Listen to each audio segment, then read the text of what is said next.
we would define young learners probably as primary school.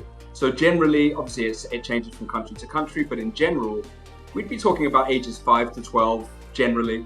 So that would constitute young learners. And then for very young learners, we would normally be talking about pre-primary. So kind of 3 to 5 years old would be the typical age that we would refer to as very young learners. By age, if you say young learners would be 6 to 12, so mainly primary and beginning of middle school. And very young learners, we would start with 2 to 5. Children are very, very different across the age ranges from preschool, so that's 3 to 6 in our book, but of course English is moving down to children who are 1 or 2, and of course all of those specific developmental areas are hugely important and are so different to those children who are in primary education. And of course within primary education, children who are 6 or will be completely different to those children who are 11 or 12. Yes, of course they are. and that's not necessarily a good thing. It's not a good thing. I think it's a misinterpretation of the benefits of learning another language, often a foreign language, and it's mainly because of parents. And the term parentocracy is often used, implying that the power that parents have in the introduction of English into originally just primary, but now of course preschool education as well.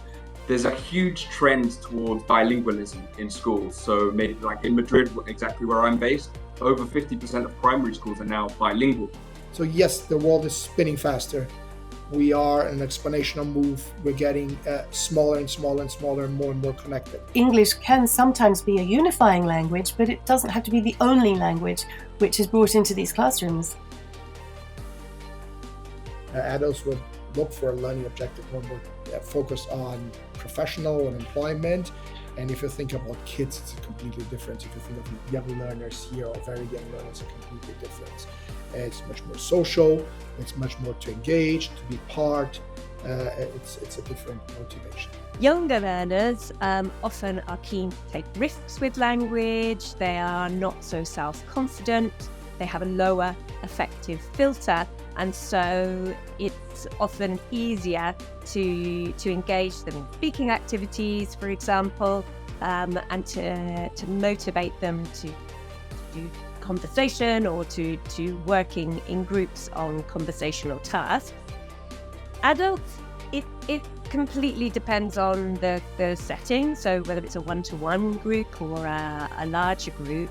But often we hear that for adult learners, especially at a beginner or an elementary level, that it's difficult for those learners to really take the leap to push themselves to speak. It's not about focusing on language and its grammar. It's about focusing on the activity that they're doing and how they might be able to do that using a little bit of English, and recognizing what kind of activities these children enjoy and want to do.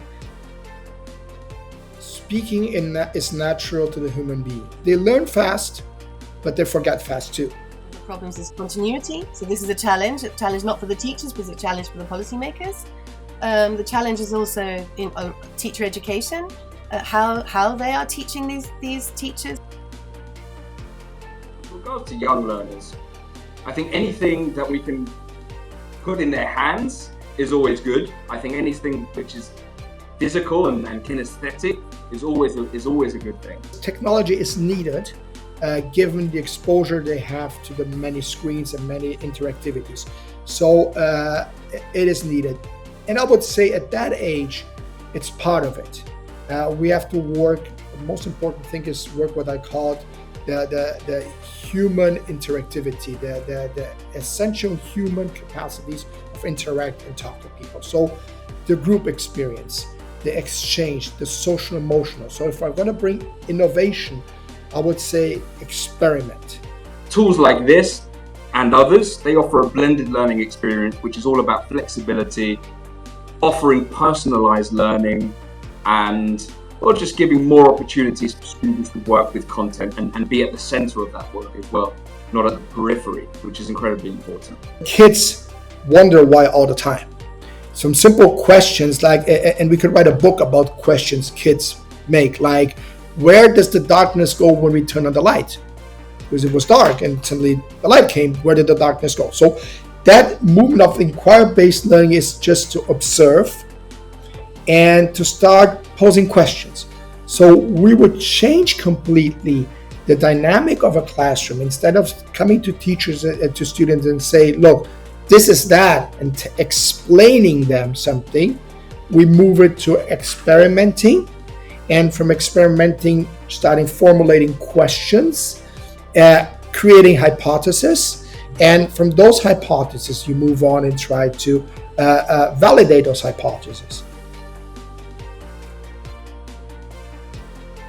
Anyone in education, especially with these younger students, we have a responsibility to educate the whole student, and not just teach grammar and vocab, but also things like emotional regulation, public speaking, social skills, critical thinking, collaboration. All of these skills are just as important as language skills.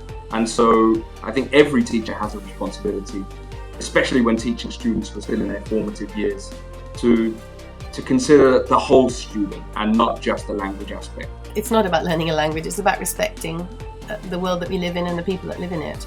And so our role as language educators is always about developing their intercultural understanding, and also giving them the power to helping them see that they can make a difference as children and that their voices are heard. The link between language and culture, you cannot separate the two. Language is ingrained in culture, and culture is ingrained in language. It's a symbiotic relationship. So you simply cannot become proficient in a language unless you know something too about the culture. We have to teach students to answer what I say the non-Googleable or the non-ChatGPTable questions. In Spanish education law, they've included definite instructions and specific instructions about including interculturality. So that interculturality isn't limited to England or English or British culture. It's talking about multiple different cultures around the world. So it's an important part of their education to become global citizens. I would say it's natural for them, so it's easy to engage them in inquiry-based learning. It will really spark the curiosity because they have those questions in their minds, and we're just giving the opportunity to explore them. And if we think about language acquisition, they will acquire language in a meaningful way. So it's contextualized. If you're skilled in setting up project-based learning, you're giving the children the opportunity to choose what it is they want to. Of course, you're deciding what they choose, but they're given the choice to choose a particular thing within a range of topics that you've provided for them, and enabling or giving them the skills to be able to find out about what they want to know. And so you're preparing them for a world of being aware. It's something that can help us integrate core skills with language skills, but most importantly, nurture the critical thinking of the learners in our classroom. This is especially true for very young learners. Have a plan B, because plan A won't always work out how you think it will. Value the failure, value the experimentation.